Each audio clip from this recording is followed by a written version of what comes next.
escreva em primeira pessoa.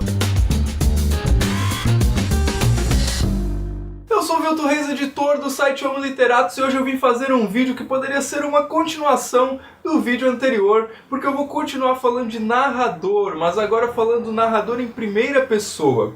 Eu percebi que talvez eu não tenha sido muito claro o que eu quis dizer no vídeo anterior sobre o narrador intrometido, porque eu percebi muita gente fazendo comentários sobre o narrador em primeira pessoa, quando na verdade não há problema no narrador intrometido, tá? Você pode fazer o que você quiser com o seu narrador. O que eu tava criticando é mais do autor intrometido. É quando o autor quer dar a sua opinião numa história que ninguém liga para a opinião do autor. A gente quer que o autor conte a história, por exemplo.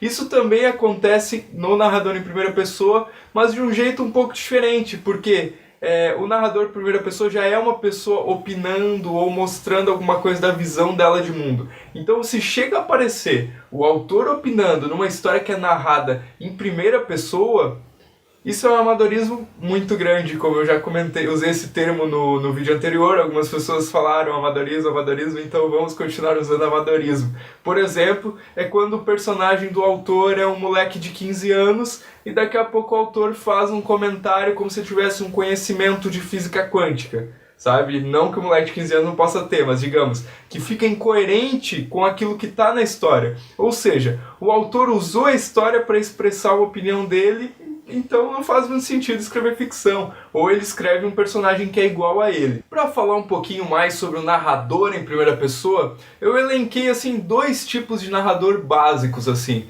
Eu acredito que um deles é o narrador que é o alter ego do autor. Por exemplo, o exemplo talvez mais conhecido agora, talvez da nossa geração, é o Henry Chinaski do Bukowski, que é um narrador que é o Bukowski, na verdade. É ele escrevendo em primeira pessoa, ele botou outro nome, mas na verdade é ele, assim. A gente tem outro exemplo, o Marcel, do Marcel Proust, em Busca do Tempo Perdido. A gente tem o Saul Paradise, em Underworld, que é basicamente o Jack Kerouac contando aquele momento da vida dele, que ele vivia pedindo carona e etc. Na juventude, atravessando o país, e usando drogas, e escrevendo, que é basicamente a história dele em si. Não é muito uma criação literária no sentido de uma criação de uma trama. É uma criação no sentido de uma recriação a partir do estilo, né? O escritor usa aqueles fatos da vida dele, reconta eles, mas a partir de um estilo próprio, que é o caso desses três narradores que eu coloquei, ambos em primeira pessoa e que trazem essa coisa um pouco diferente, assim, mas que é um narrador também bastante comum, assim, que é o escritor pegar ele mesmo e criar um personagem com a personalidade dele, com o jeito de falar dele e transformar isso da literatura. Não é que ele esteja escrevendo uma autobiografia. A autobiografia, pelo menos teoricamente, teriam que ser apenas fatos, né? E a literatura se permite. E essa autoficção é uma literatura que muita gente gosta muito, assim, porque sente uma proximidade com o autor e acredita que aquilo é real, que aquilo está acontecendo. Esse narrador favorece esse tipo de sensação do leitor. E nós temos um outro tipo de narrador em primeira pessoa, em que é aquele que o autor cria um personagem narrador em primeira pessoa, que ele é totalmente distante dele, autor, assim, ele é diferente dele, autor. Um grande exemplo para mim disso na literatura brasileira mais recente, mais contemporânea, seria A Casa dos Budas Ditosos, do João Baldo Ribeiro, que faleceu recentemente, e que é um livro assim que é uma mulher narrando a história, como o João Baldo até escreve, que ele teria recebido essas fitas de uma mulher contando a história da vida dele, né, um jogo ficcional aí, e aí essa mulher é totalmente desbocada. E o mais interessante é que eu já ouvi assim de várias mulheres que leram A Casa dos Budas Ditosos, que é um livro assim que elas dizem, um homem não pode ter escrito aquilo ali. Um homem não saberia como uma mulher se sente nessa situação. Nossa, não pode ter sido um homem assim. Então, é uma coisa assim que o autor ele realmente superou. Ele criou um outro personagem para contar aquela história daquele personagem. Um outro exemplo disso, e é um exemplo que eu vou roubar aqui da citação do David Lodge, de novo, da arte da ficção, que é um livro que eu já mostrei no outro vídeo, é do Holden Caulfield. Talvez provavelmente você já ouviu falar de O Apanhador do Campo de Centeio, se é que você já não leu, né? Se é que você já não leu algumas vezes, porque é um livro bastante lido e geralmente quem gosta, gosta muito. E nesse livro a gente tem um adolescente contando a história dele, contando na linguagem dele, é um moleque meio desbocado, meio birrento, bem coisa de adolescente. Só que, claro, essa trama é executada por um grande escritor que é o Salinger, que sabia muito bem manejar esse tipo de narrador. Por exemplo, vou ler um trechinho para poder explicar o que é incrível nesse narrador do Salinger. Você tinha que ter visto a cara dele quando a velha Sally perguntou se ele tinha gostado da peça.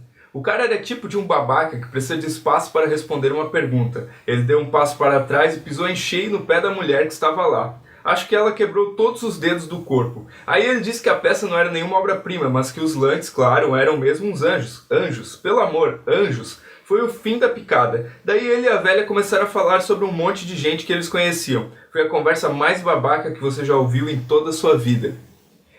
Assim, é um estilo de narrar que tem várias repetições, que tem várias expressões coloquiais, mas isso dá muita fidelidade, assim, você acredita no personagem que está contando aquela história. Você acredita que um moleque de 16 anos contaria a história dessa forma. O que nos prende, o apoiador do Campo de Centeio, não é exatamente a história em si, porque os fatos que acontecem com ele são banais, mas é o jeito que o Holden conta essa história. Um artifício que o Salinger usa ao criar esse personagem é que ele é muito hiperbólico, assim, ele vai exagerando, tudo exagerando, mas não é um exagerar por exagerar. Existe até vários jogos de linguagens, várias brincadeiras, como nessa frase aqui que eu li.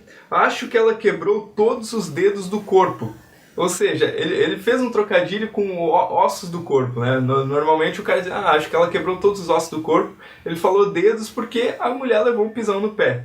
Enfim, existem vários jogos de linguagem que vão tornando esse narrador muito rico, mas que se a gente passa numa leitura rápida, a gente não nota isso. Outro artifício muito legal do narrador em primeira pessoa é mostrar coisas para o leitor que o personagem está só insinuando. Isso é uma coisa que tem muito no Apanhador do Campo de Centeio, que o Holden faz muito isso. No trecho que eu li, na verdade, o que ele está dizendo pra gente, leitor, embora não com as palavras, é que ele está com ciúme desse grande rival dele que chega ali na cena. Então, assim, o narrador em primeira pessoa ele também é muito versátil. Eu já ouvi de alguém dizendo assim, que é muito fácil escrever uma história em primeira pessoa. Eu acho que é muito difícil inovar num narrador em primeira pessoa, mas não é impossível. Grandes escritores fazem isso, já fizeram isso, e fica aí o desafio pra gente que quer escrever. Se ficou alguma dúvida, coloque nos comentários. E se você tem algo a acrescentar, também coloque nos comentários, já que o pessoal vem participando nos vídeos e acrescentando muito as nossas discussões aqui. Se você quiser sugerir algum tema, também coloque aí embaixo, dê um gostei, assine o canal. E é isso aí. Até o próximo vídeo.